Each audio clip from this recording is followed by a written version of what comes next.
we are in the third session with James about conjunctions of two planets. So thank you so much, James, for what we have learned so far. It is beautiful journey. So what would you say about the final conjunction here? Okay, so Mars Rahu. I think I've mentioned Mars Rahu before. Okay. Yeah. Mars Rahu actually makes Mars extremely powerful. The people that I have seen, clients and such, they have incredibly strong sexual energy. I've known men, you know, and I've seen what their lives are like, and so I can see that these people they're very involved in sex and it's very strong, and they're very strong physically, usually. Physical energy and sexual energy. And when I've asked women clients, they'll say, yes, they also, the women with Mars Rahu also have very strong sex drive, very strong, much stronger than other people. Okay. Yeah. I really don't know much to say about Mars Rahu, except that it better not be in a house of people. If it's in the marriage house, it's not going to be so good. You know, if it's in the 11th house, third house, fifth house is very bad for children to have that. Fifth house is very bad to have the mind with Rahu Mars. It's sadistic. It could give you a sadistic, perverted, extreme pervert thought process in your mind at that time. Yeah, it would definitely give too much intensity, too much. I don't know how you could ever have any peace of mind when you've got Rahu Mars in the fifth house. Okay. And if you have in the seventh house, you're likely to get a partner that is extremely aggressive, domineering, powerful. I mean, it's not a good place. It's not such. So if I was going to have Rahu Mars somewhere, I would prefer it to be in the career house. Yeah, that's what I was going to ask. If you can put it in the it could be.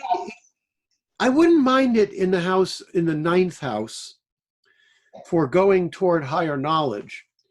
Mm-hmm. But Jupiter better be well placed, and the ninth house ruler better be well placed. Otherwise, your gurus would not be very good. You wouldn't necessarily have good experiences with the gurus.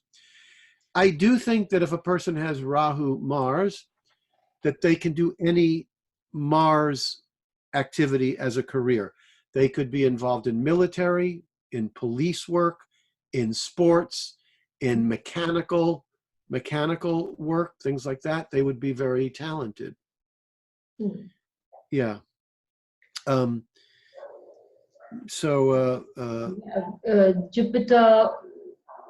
Rahu. Well, let me go to okay, yeah, Jupiter. Wait, that was Mars. Let me do Mars Ketu. Yeah, Mars Ketu. Mars Ketu. Mars Ketu, same thing. I don't want Mars Ketu in the seventh. I don't want it in the fifth. You've got two malefics again. Now, Mars Ketu in your, when you first start doing astrology, you think Mars is ruined and the person will never be assertive and aggressive and they will never have any Mars, because Mars is, I consider a planet near Ketu to be swallowed up in a black hole. It usually doesn't function well at all. However, Mars Ketu people fight. Oh, that's great. We've had several presidents. We've had a couple presidents already with Mars Ketu, and they go to war. And I have friends with Mars Ketu, and they are not, their Mars does not get swept away and lost like other planets. I don't know why. I do not know why. When I say I do not know why, that doesn't mean I haven't read people's thoughts on them, but none of them make any sense to me. I know Mars is like Ketu and Rahu is like Saturn. That's nonsense to me.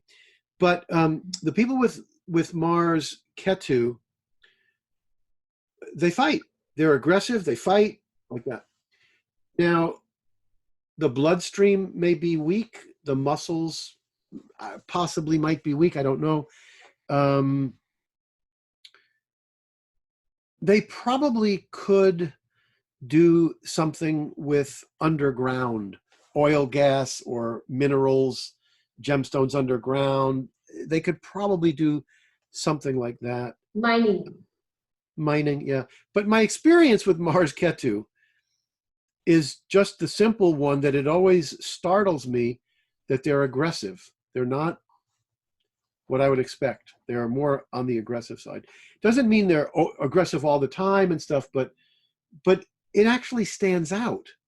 You know, they will stand out amongst other people as being aggressive. And it may be, you know, it may be when they're crossed that they get that way. Okay. But definitely I've seen this over and over. They're not shy and they're not, you know, what I would expect. And of course, I wouldn't want those planets. I would want them in the 3rd, 6th, 10th, or 11th. And in houses, so that they grow and they are better off over there. I mean, they can help. They can energy yeah, can be best. They can help everything with the 3rd house and the 11th house, except for the siblings. They'll hurt that. They'll hurt that. So Jupiter-Saturn. Is that what? Yeah. So Jupiter-Saturn is a very, very fascinating aspect. It's 2 lifetimes in one. The first part of the lifetime is usually very restrictive. For some reason, there's poverty, there's something restrictive. It's just not lucky. Saturn hurts the luck when it's with Jupiter. But the second part of life becomes Jupiterian, and they start to have some freedom, and the second half is always better. They also all feel unlucky. Nobody gives them anything. Nobody gives them anything. Anything that John Lennon had Jupiter-Saturn, nobody gave him anything. Nobody gave him anything. He earned everything. Other people, they get lucky breaks and this and that. They didn't have that. So they're basically self-made people.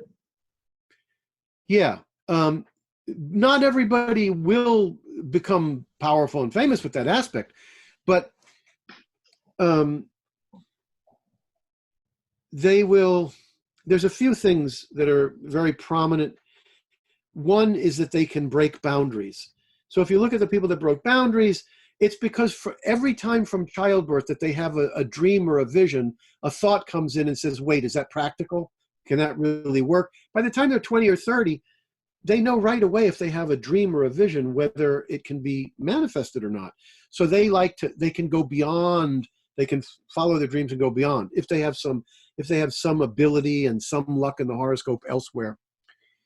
But another thing about Jupiter-Saturn, which is amazing to me, when I was in India, I didn't have many readings. I really didn't. I had about 3. One of them, the one that I paid for, the others were just, I met people and they were quick.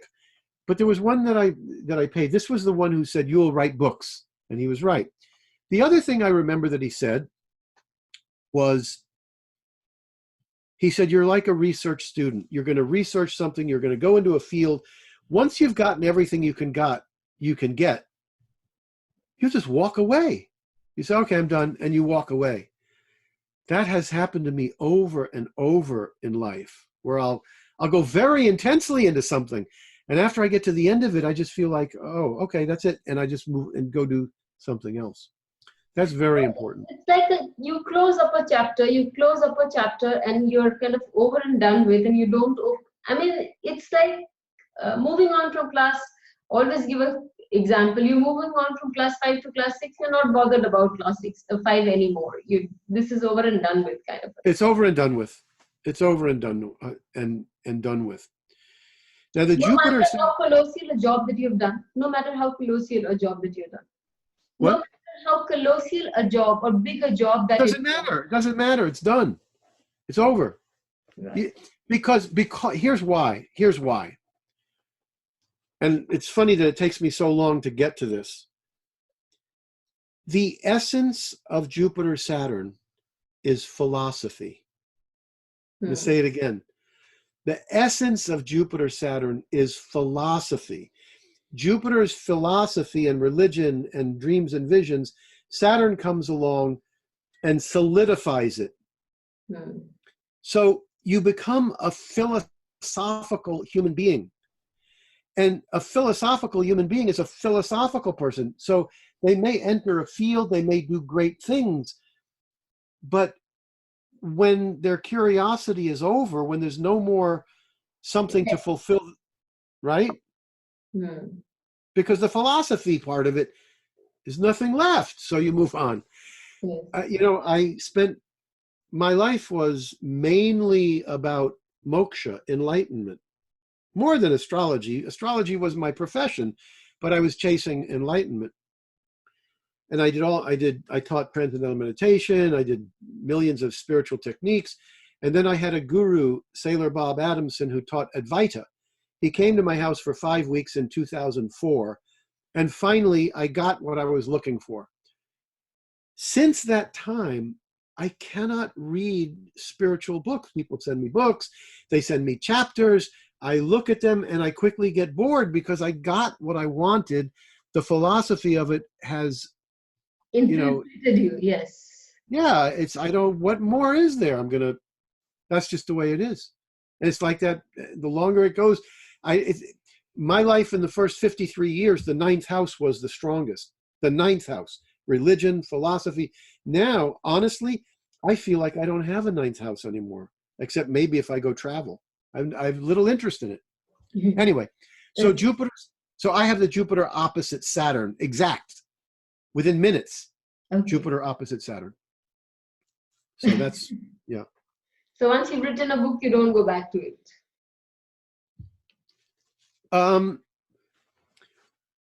If I'm in the field, like, I still continue to look. I had to go to Amazon to look at my books to find something because I'm doing ebooks. Somebody complained, this James Braha guy, he doesn't even know how great Vargotama is. Vargotama, right? So I go back again and I look, does it work? So I go back to check those things. Okay. Yes, No, if I'm done with... people can really pass so hurting comments and, without going through their own personal experience, without knowing that you've been in this field for more than 30 years, they're going by commenting on things that probably they have not even had a practical experience, but they've just heard from others. But we are all so easy and so up to taking judgment for others without knowing what the person has gone through.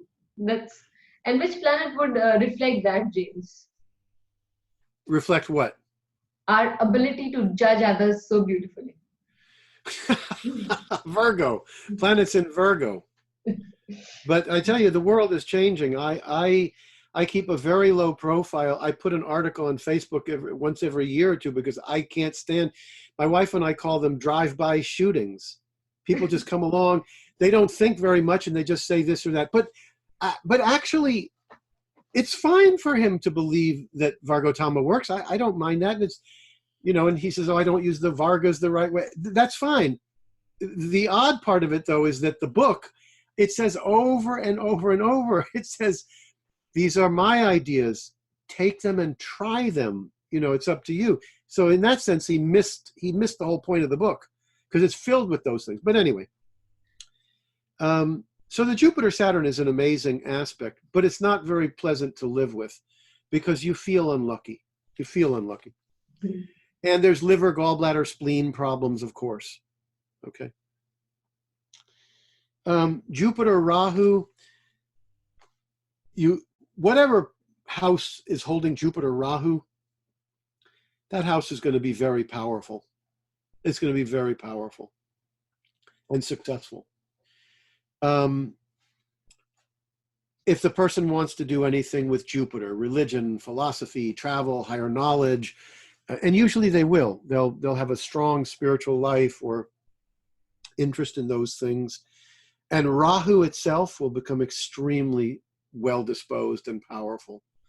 And Rahu is power. So that's a very nice aspect. This is, if you go by the textbooks, anything with Rahu and Ketu, my God, I was reading in my own book because I didn't know to emphasize oil, gas, film, photography, magic. I didn't know to emphasize. So I said, horrible things, theft, torture. I mean, it's horrible things in the books. Guru Chandal Yoga is famous. Guru Chandal Yoga is so famous for being so horrendous in a person chart that the people don't even pick up that, sometimes people just reject it that this person is not a good person because they have a Jupiter-Rahu combination. Yeah. Yeah, it's, I've been thinking a lot about, when people say, oh, I like James Braha because he's so practical, I get upset. Because what that really means is that there's all these people out there doing something else, something impractical, something that's not real. I don't like that. So, it has to be. In Virgo, I'll cut this off. Any planet in Virgo for you? In my Western chart, now personality-wise, I go by the Western. Right. Venus, Mars, South Node in Virgo. In the Hindu chart, Saturn and Sun in Virgo. Okay. And if I didn't have the Virgo, my books would not have been able to explain how to do Hindu astrology, because the organizational. I was emailing a friend today saying, I can't believe what I'm seeing in my book. Some of the things that I'm seeing, right? But the genius of that book was being able to break everything up into little segments. This is how it works. This is how it works. That's Virgo. So I'm happy for that. Everything that you find, this is really important. When you're looking at a horoscope, everybody's looking for these little pieces of information. It's not the most important thing. The most important thing is to see the big picture. So I had a chart the other day where one person is he's extremely spiritual and metaphysical, and then he's got all this career stuff, big fame career. I started out the reading by saying, you have a problem here. This horoscope's a problem. It's super strong for worldly power, and it's super strong for the metaphysical spiritual. They go in different directions, and that's going to be hard. But when you're doing a horoscope, what you want to see is the big picture, what the whole life is all about. And one thing that you have to understand is that the greatest talent in the horoscope is also going to be the greatest drawback. And the greatest drawback is also going to be the greatest talent. There's no way around it. So you got you got the Jupiter-Venus, it's fantastic, but then you can get overly indulgent. So you got you have all this power and you can make things happen, but then you have the ambition and the ego and you'll see every time a person has some great talent, that thing can also do the opposite. It can. Yes. You never know where your weakest link is, actually. Yeah. Yeah. Jupiter-Ketu is going to be fabulous for Ketu. So Venus-Ketu, Mercury-Ketu, Moon-Ketu, Jupiter-Ketu. Ketu is going to be fantastic, psychic, metaphysical, otherworldly, oil, gas, film, photography. All of those things will be very good. Jupiter will be harmed. So liver, gallbladder, spleen, allergies may be there. They may have some weird or strange experiences with spiritual teachers. However, I'm a very Ketu-like person. I know that in my YouTubes, my theatrical side, my Venus-Mars comes out, but in fact, I'm very hermit-like. Mm-hmm. I'm doing more YouTubes in these 2 years than I don't do much out in the world. I'm much more Ketu-like. And so I will get a lot of clients who have Ketu in the 9th house or Jupiter-Ketu, something where when they go to choose an astrologer, they choose me because I'm very Ketu-oriented. But Jupiter you would definitely want to strengthen Jupiter with this particular aspect. they could have problems with the law. They could have problems with judges. They could have problems with gurus. It's not going to help luck, except for the Ketu aspect. If there's a Jupiter-Ketu, say, in the house of health and healing, it could be spectacular for learning about spiritual healing methods. If Jupiter's in the 10th house, they could be fantastic at teaching astrology or psychic or metaphysical or things like that. If Ketu is in the 3rd, they would have a spectacularly spiritual, metaphysical younger sibling. Mm-hmm. I also take Jupiter. I also take the 3rd house for the subconscious mind. So I would say the subconscious mind is totally diverted towards your metaphysical side, and you might be having a lot of dreams that would be giving you This is fascinating, because you said that in the last time. I said, I don't know why these people are psychic when they have the 12th, 3rd connection. And you said, oh, it's subconscious mind. And I went away and I said, because in Western astrology, the subconscious mind is the 12th house.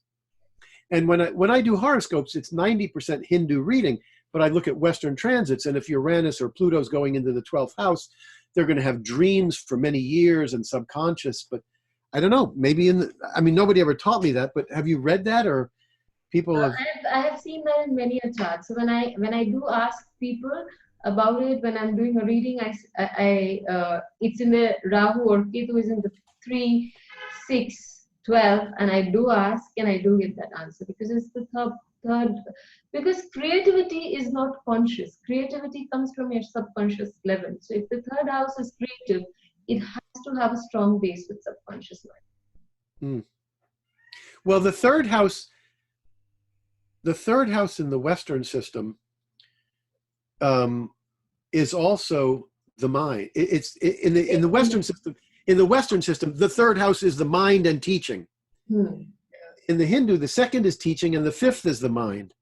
But so there's always some overlap, I think. Exactly. Saturn Rahu,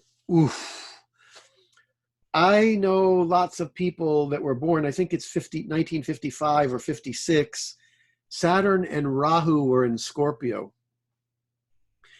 It would be difficult enough to have Rahu and Saturn conjunct in a house. Well, they were conjunct in Scorpio in those years, and those houses for those people were in deep trouble. I don't know if I mentioned this before, but I'm going to mention it now. There's a purpose to all of the signs, of course, but Scorpio, planets do not, I have never seen planets do well. I have never seen Venus, Jupiter, Moon, Mercury. I've not seen them do well. I've seen them do poorly just by being in Scorpio. The Sun and Mars, they can do Scorpio. Saturn, no, I don't know. Scorpio, and of course it's the natural 8th house. It's but that's the only sign where I find planets just don't like. They have a hard time in that sign. The Saturn Rahu, my God, I don't know any positive things to say about Rahu Saturn. Saturn's going to hurt Rahu. You will not do well in a Rahu period if it's aspected by Saturn or Mars. The closer, the worse. I'll just get a little cheeky here and ask you one question. Between Saturn Rahu and Saturn Ketu, which one would you prefer? I would probably take Saturn Rahu, because in the same way that planets can become stronger next to Rahu, Saturn Rahu could be good for organization, construction, things like that.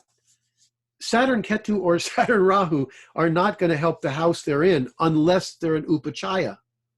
Both of them are going to cause problems. So I would rather have Saturn Rahu so I could do Saturnian, I could do Saturn activities, organization, discipline, construction, carpentry. But I think such a person would also be devoid of final human emotions like art and, uh, having soft feelings. These things would be devoid in the person. Well, I'd be looking somewhere else in the chart for that. I wouldn't feel bad about Saturn Rahu stopping the other parts of life. I would be looking at where is Jupiter, where is Venus, where is Moon for those things. To me, the Saturn Rahu would give, like, if somebody is in a Saturn dasha, here's what I tell them. Saturn is the most real of the planets. It represents construction, rocks, buildings. They don't, they're around for a long time. It's a form. It's basically what you're trying to say. It's a form. It's a form and structure. So if you have Rahu Saturn, the best thing is that you can, so if somebody is in a Saturn dasha, I tell them to try to do something which is going to leave a legacy. So if they're doing some kind of work and they enter Saturn, now you write a book. Now you go on television. Now you have a center. You do it in a way that's going to leave a legacy. So the Rahu Saturn is going to make Saturn probably powerful. I do not see Saturn as being hurt by Rahu, not at all. I see Saturn becoming stronger, but it better be in a house that can use Saturnian energy. But I think for buildings and centers and doing something organizational, I think it's a good aspect. The Saturn-Ketu, I have seen Saturn-Ketu go both ways. I have seen Saturn-Ketu people where they have no ability to be disciplined. They have problems with discipline and responsibility. I have seen that, but not consistently, not all the time. So it's hard to say with Saturn-Ketu. I've seen some people where it's a real curse because they just can't be responsible. They can't be disciplined. But then I've seen other people where it doesn't seem to have such an effect. I think that Saturn-Ketu could possibly make the Ketu energy more solid, where they could be, if they have a spiritual, metaphysical bent. But you know what? I don't know. I don't know much about. I probably know less about Saturn-Ketu than any other aspect that I've spoken about. And I'm talking from, I see it. I see Saturn-Ketu. And all I see is two malefics in a house, and they can either be used or not. And as I said, once in a while, Saturn gets wiped out. Other than that, I don't know what else.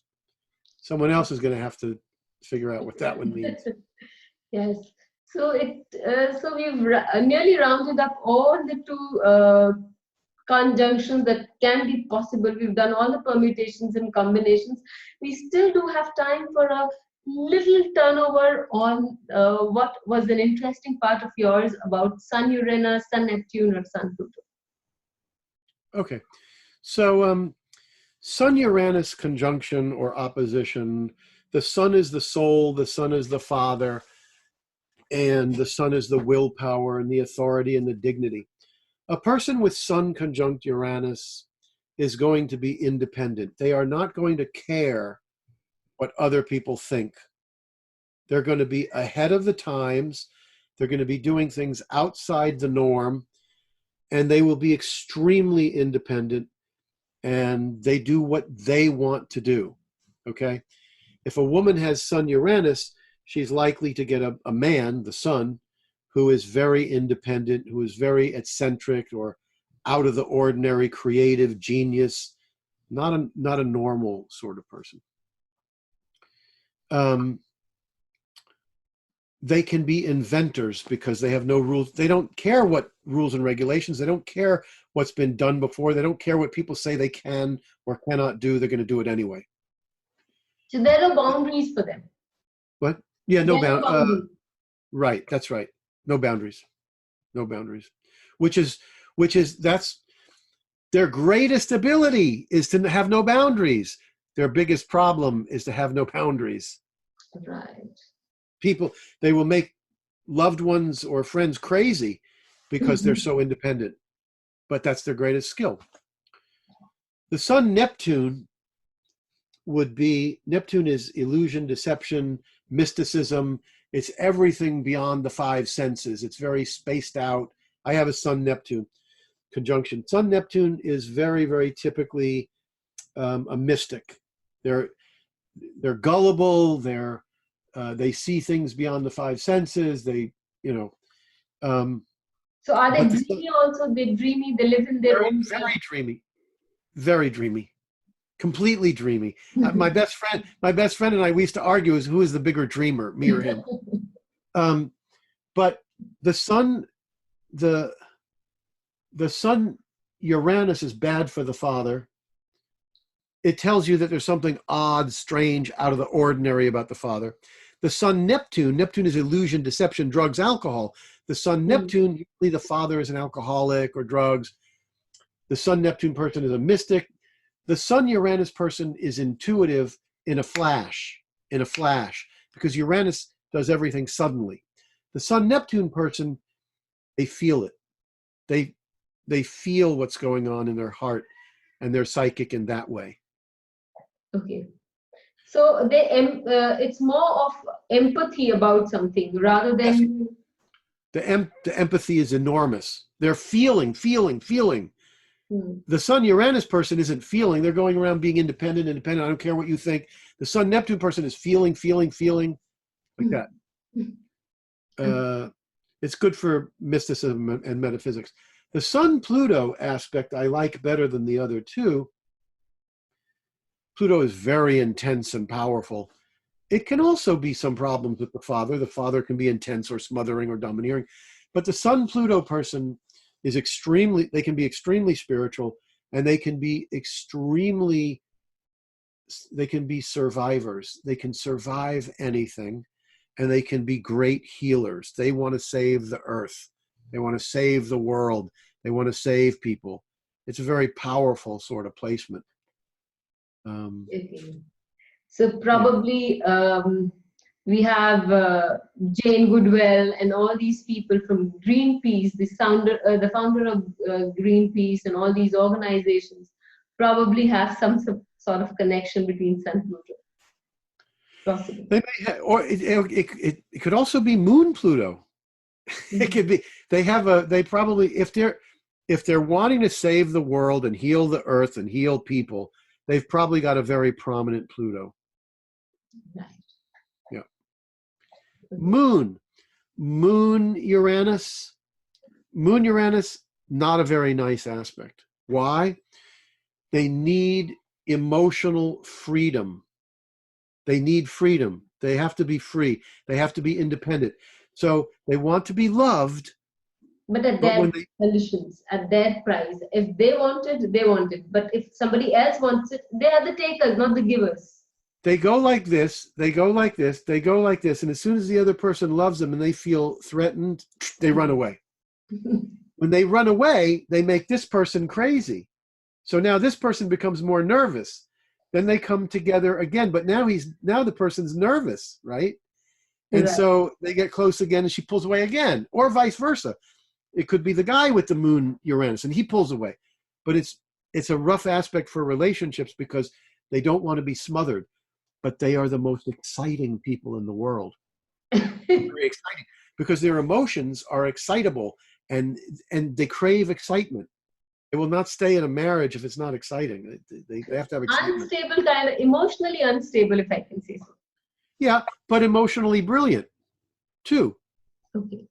So they can be. It's that same thing. Yes, it's terrible. It's a terrible aspect. I don't like the aspect, but on the positive side, they shine, they sparkle, they're exciting.